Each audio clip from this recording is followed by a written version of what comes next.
사무엘상 2장 27절부터 36절까지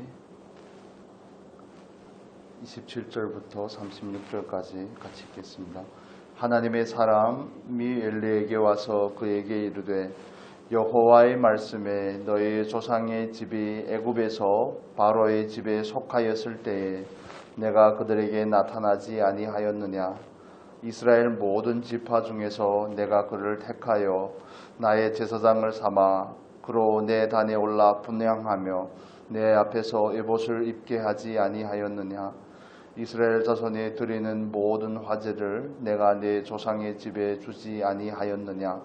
너희는 어찌하여 내가 나의 처소에서 명한 나의 제물과 예물을 밟으며 내 아들들을 나보다 더 중히 여겨 내 백성 이스라엘이 드리는 가장 좋은 것으로 스스로 살찌게 하느냐.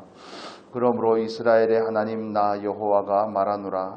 내가 전에 내 집과 내 조상의 집이 내 앞에 영영히 행하리라 하였으나 이제 나 여호와가 말하노라. 결단코 그렇게 아니하리라. 나를 존중히 여기는 자를 내가 존중히 여기고 나를 멸시하는 자를 내가 경멸히 여기리라. 보라, 내가 내 발과 내 조상의 집 발을 끊어 내 집에 노인이 하나도 없게 하는 날이 이를지라. 이스라엘에게 모든 복을 베푸는 중에 너는 내 처소의 환난을 볼 것이요 내 집에 영영토록 노인이 없을 것이며 내 단에서 내가 끊어버리지 아니할 너의 사람이 내 눈을 쇠장케 하고 내 마음을 슬프게 할 것이요 내 집에 생산하는 모든 자가 젊어서 죽으리라. 내 두 아들 홈니와 비느하스가 한날에 죽으리니 그 둘에 당할 그 일이 내게 표징이 되리라.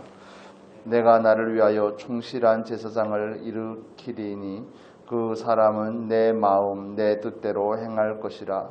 내가 그를 위하여 견고한 집을 세우리니 그가 나의 기름 부음을 받은 자 앞에서 영구히 행하리라. 내 집에 남은 사람이 각기 와서 은 한 조각과 떡 한 덩이를 위하여 그에게 엎드려 가로되 청하노니 내게 한 제사장의 직분을 맡겨 나로 떡 조각을 먹게 하소서 하리라 하셨다 하니라. 사무엘상 2장 우리가 오늘 읽은 2장 27절에서 36절까지는 하나님께서 하나님의 사람을 통하여서 엘리에게 주신 예언의 말씀입니다. 그 예언의 내용은 우리가 읽어서 잘 아는 것처럼 엘리 가문의 몰락에 대해서 하나님은 예언하고 있습니다. 이 말씀을 생각하고 또 묵상하고 살펴보면서 엘리의 가정이 왜 이렇게 되었을까 하는데 그 부분에 대해서 좀 살펴보겠습니다. 물론 이 시대가 사사시대입니다. 왕이 없이 임의대로 행하는 자기 마음대로 행하는 사사시대가 분명한 건 맞지만 그러나 제사장은 제사장이잖아요. 대제사장은 하나님께서 특별히 택하신 레위 지파 중에서도 아론의 가족들만 제사장이 될 수 있는데 그게 하나님 앞에서 얼마나 큰 은혜인지를 잊어버렸기 때문이 아닐까. 그게 가장 첫 번째 그 가정이 타락하고 몰락하게 된 첫 번째 이유라고 생각이 됩니다. 사사기의 말씀 잠깐 볼까요? 2장 사사기 앞으로 넘기셔서 사사기 2장 10절의 말씀 보겠습니다. 사사기 2장 10절의 말씀 362페이지 같이 읽겠습니다. 그 세대 사람도 다 열조에게로 돌아갔고 그 후에 일어난 다른 세대는 여호와를 알지 못하며 여호와께서 이스라엘을 위하여 행하신 일도 알지 못하였더라. 이 말씀이 사사기의 말씀에 2장 이후에 나오는 그 분수령이거든요. 여호와를 알던 그 세대, 여호수아와 그 장로들의 세대가 다 돌아가시고 나서 여호와를 알지 못하는 그 후의 세대들 때문에 사사기 시대의 그 비극적인 상황들이 350년이나 되는 기간 동안 하나님을 알지 못하는 그런 상황들, 하나님을 알지 못하기 때문에 타락하게 되는 겁니다. 하나님을 알지 못하기 때문에 결국에는 멸망의 자리에 다다르게 되는 겁니다. 어제 아침에 우리가 엘리 두 아들에 대해서 나누었던 것처럼 1장에서 그들을 제사장이라고 말하는데 2장에 들어오면 그들을 소년, 그 아들들 제사장이라는 언급을 하지 않을 정도로 하나님 앞에서 그들은 무가치한 인생이었습니다. 하나님께서 제사장의 직분을 주셨지만 그 직분에 대한 충성은 고사하고 하나님을 알지 못하였더라, 이렇게 표현을 합니다. 그래서 호세아 6장에서 말하는 그 호세아 선지자가 했던 그 예언의 말씀이 우리에게는 늘 경계가 되기를 바랍니다. 내 백성이 하나님을 알지 못함으로 망하는도다 하는 그 말씀이 저와 여러분에게도 늘 경계의 말씀이 될 수 있기를 바랍니다. 하나님을 알지 못하는 궁극적인 결론은 타락할 수밖에 없습니다. 하나님에 대한 지식이 부족하고 하나님의 말씀에 대한 지식이 부족함으로 인해서 하나님이 어떤 분인지를 알지 못하고, 하나님이 어떤 분인지를 알지 못하니까 또 스스로의 존재에 대해서 바른 인식도 가지기 힘들고, 그러다 보면 하나님을 왕으로 모실 수가 없죠. 그냥 아비가 제사장이니까 홈리와 비느하스가 제사장이 된 거죠. 그런데 이 본문에서 방금 처음에 우리가 나누었던 말씀처럼 은혜를 모르기 때문에, 하나님을 알지 못하기 때문에가 첫 번째 이유라면, 두 번째는 은혜를 알지 못하기 때문에 그렇습니다. 이게 다 연관이 되어 있죠. 여러분 잘 아시는 것처럼 하나님을 알지 못하니까 그 은혜를 모르는 겁니다. 하나님께서 하나님의 사람을 통해서 그 엘리에게 와서 예언의 말씀을 할 때 애굽에서 건져내고 구원의 사건, 구원의 은혜를 언급을 하고, 또 그들을 택한 것, 그 족속, 그 레위 지파 중에서도 또 아론의 지파를 제사장으로 택한 것을 말하고, 그들에게 에봇을 입혀준 것, 그러니까 특별히 하나님을 섬길 수 있는 은혜를 주신 것에 대해서 말합니다. 또 그 제사를 섬길 수 있게 한 그런 부분들을 하나님을 섬김으로 먹고 살게 해준 거기까지 언급을 하시는데, 그러나 하나님을 알지 못하니까 또 은혜를 알지 못하고, 이런 연쇄적으로 일어나는 그런 반응들입니다. 저와 여러분은 상황이 어떠해도, 시대가 어떻게 흘러가도 언제나 어디에서나 하나님에 대해서 바르게 아실 수 있기를 바랍니다. 은혜를 잃어버리면 모든 게 끝나죠. 모든 게 끝납니다. 우리가 라오디게아 교회의 예를 많이 들지만 정말 이런 경우들을 볼 때는 정말 마음이 아프고 슬픕니다. 뭔가가 없고 부족함이 있을 때는 하나님을 잘 의지하다가 뭔가가 좀 있고 생기고 하니까 하나님을 버리게 되는 그런 케이스들, 하나님과 멀어지게 되는 경우들, 직장을 주라고 해서 직장을 하나님께서 주셨더니 그 직장 때문에 하나님을 소홀히 하고 하나님과 멀어진다든지, 물질적인 부분에서 궁핍한데 하나님께서 은혜를 주시니까 그 부요함이 하나님으로 멀어지게 하는 거죠. 저는 차라리 솔로몬 같은 경우에 바라보면서 하나님께서 차라리 지혜를 주지 않으셨다면 솔로몬이 마지막에 그렇게 되었을까 하는 생각이 가끔씩 들거든요. 물론 부족하니까 구했고 하나님 앞에서 충성되기 위해서 구했지만, 그런데 그 구함이 그 인생에 별로 큰 유익을 가져다 주지 못했습니다. 오늘날 우리에게는 뭐 자문이나 아가나 전도서나 이런 걸 통해서 많은 유익을 주고 있는 건 분명하지만, 그렇기 때문에 고린도전서 10장에서 표현하는 것, 12절에 말씀하는 것처럼 누구든지 선줄로 생각하면 넘어질까 조심하라 하는 그 부분에 대해서 우리가 좀 깊은 성찰이 있기를 바랍니다. 하나님을 알기를 힘쓰셔야 됩니다.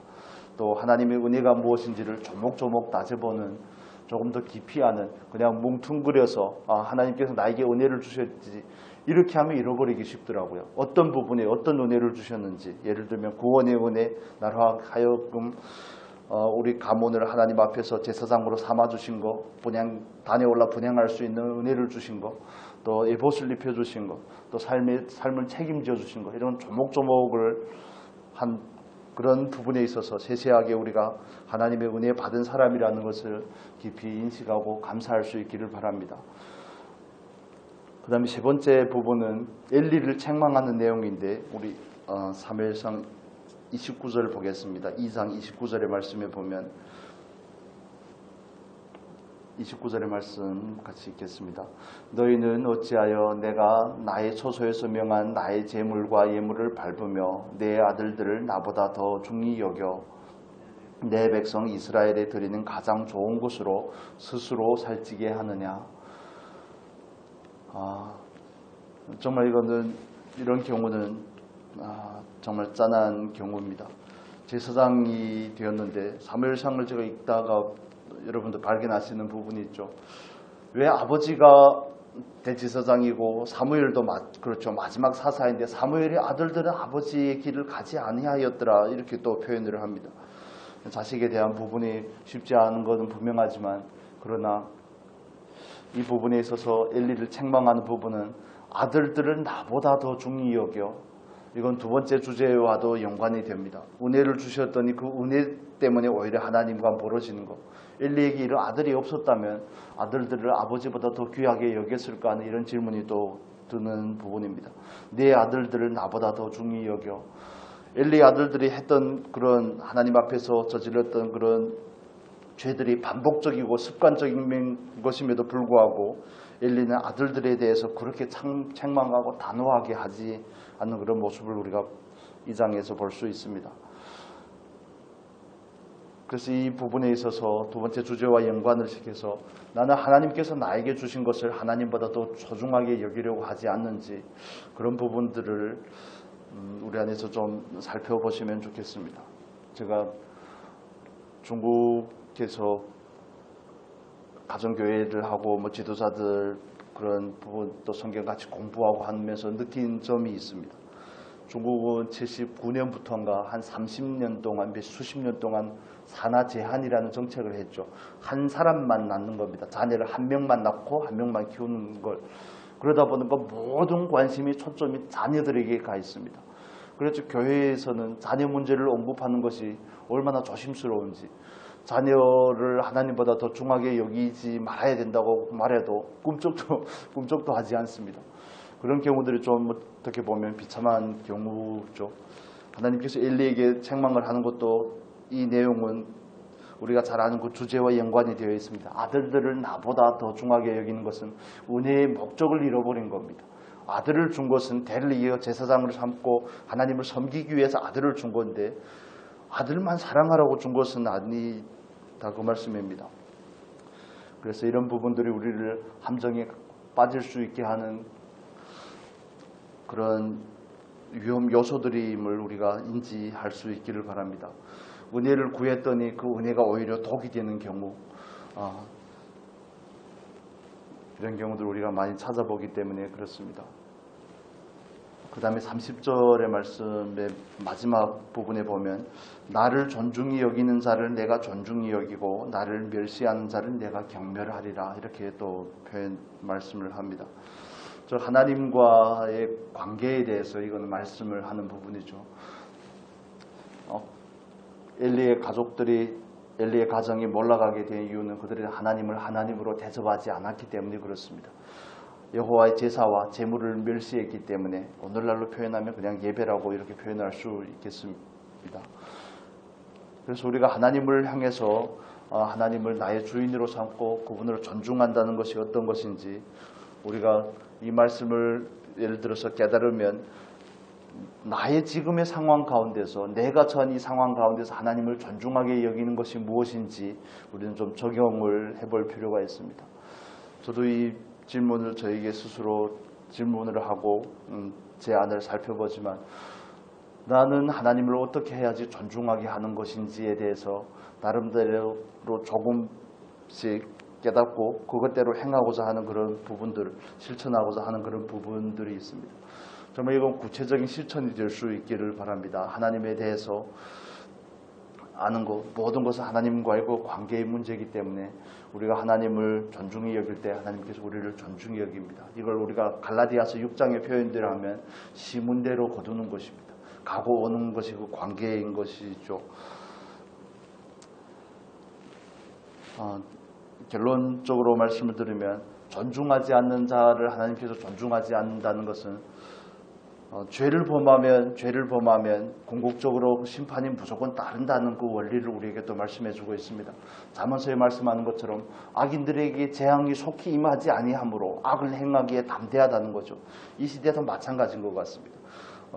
저도 가끔씩 보면 하나님 앞에서 그 틈새를 노리는 것 같은 그런 살얼음을 걷는 것처럼 좀 하나님께서 그래도 여기까지는 봐주겠지 하는 그런 안일한 타협이라고 해야 될까요? 그런 것들이 마음에 있는 것을 보게 되는데, 그러나 하나님 앞에서는 모든 것이 낱낱이 기록이 되고 하나님께서 달아보시는 줄로 믿습니다. 그래서 이 한나의 고백에 그 표현이 나오는데 우리 2장 3절만 읽고 마무리하겠습니다.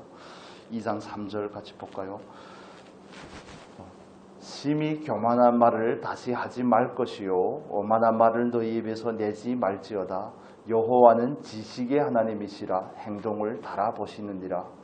이 장에서 가장 선명한 비교는 그냥 평범한 레위 가문의 사람이었던 일가나의 가족과 엘리 가족의 그 신앙의 행태에 대해서 비교가 되는 부분들입니다.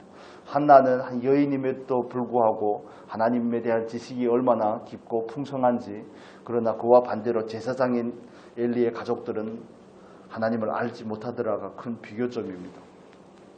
그래서 하나님은 우리의 행동을, 저와 여러분의 행동을 낱낱이 달아보시는 하나님이심을 우리가 늘 인식하고 깨어서 살 수 있는 은혜가 있기를 바랍니다. 말씀을 정리하면 하나님을 알지 못하면 궁극적으로 패망하게 되어 있습니다. 하나님께서 우리에게 주신 은혜를 기억하지 못하면, 늘 계수하지 않으면 또 하나님으로부터 멀어질 수 있습니다. 어떤 은혜를 베푸셨는지 조목조목 성령께서 조명해 주시기를 바랍니다. 때로는 우리는 하나님께서 우리에게 은혜로 주신 것 때문에 하나님과 멀어지지는 않는지 그 부분을 점검을 하시면 좋겠습니다. 결론적으로 우리는 하나님 앞에서 그 관계를 더 소중히 여기고 하나님께서 우리의 모든 행위를 달아보시는 하나님에 대해서 깊이 깨달을 수 있기를 바랍니다. 마지막으로 35절의 말씀처럼 하나님은 하나님을 위해서 충실한 제사장을 일으키신다고 표현을 합니다. 저와 여러분도 하나님 앞에서 충실한 제사장이 될 수 있기를 바랍니다. 이건 사무엘을 가리켜서 한 말이지만 우리도 오늘날 제사장의 직분을 잘 감당할 수 있는 그런 귀한 은혜가 있기를 바랍니다. 기도하겠습니다. 거룩하신 아버지 감사합니다.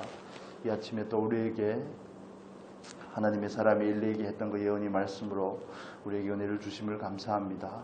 아버지, 이스라엘 백성이 망함은 그들이 하나님을 알지 못하기 때문입니다. 여호와를 아는 지식이 없어서 망한다고 하였습니다. 엘리의 가족도 마찬가지입니다. 우리의 삶 가운데서도 이 경계를 가질 수 있도록 은혜를 더하여 주옵소서. 아버지, 우리가 하나님을 알기를 힘쓰겠습니다. 우리의 지각이 날마다 더 넓어지고 깊어지고 하나님에 대한 그 알미 더 풍성해질 수 있도록 인도하여 주시고, 하나님께서 늘 우리의 마음의 눈을 여셔서 우리로 하여금 아버지께서 우리에게 베푸신 은혜가 무엇인지 깨닫게 하시고, 우리에게 주신 그 은혜로 인하여 아버지를 멀리하고 소홀히 하고 하나님과 멀어지는 일이 없도록 은혜를 더하여 주옵소서. 경계에 경계를 삼게 하여 주옵소서. 하나님과 그 관계 가운데 더 깊어지기를 힘쓰며 하나님 앞에 날마다 더 충성된 자리로 나아가 우리의 행위를 달아보시는 그 하나님 앞에 정말 충성되게 행할 수 있는 우리의 복된 삶이 될 수 있도록 인도하여 주옵소서. 이 아침도 함께 하심을 감사하며 예수 그리스도의 이름으로 기도합니다. 아멘.